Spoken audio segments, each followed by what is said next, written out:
உண்மையை சொல்லி நன்மையை செய்தால் உலகம் உன்னிடம் மயங்கும். நிலை உயரும் போது பணிவு கொண்டால் உயிர்கள் உன்னை வணங்கும். உண்மை என்பது அன்பாகும், பெரும் பணிவு என்பதும் பண்பாகும்.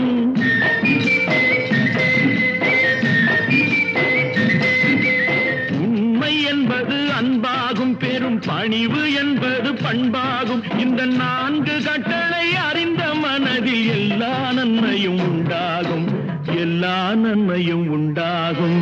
6 மனமே 6 அந்த ஆண்டவன் கட்டளை 6. 6 மனமே 6 அந்த ஆண்டவன் கட்டளை 6.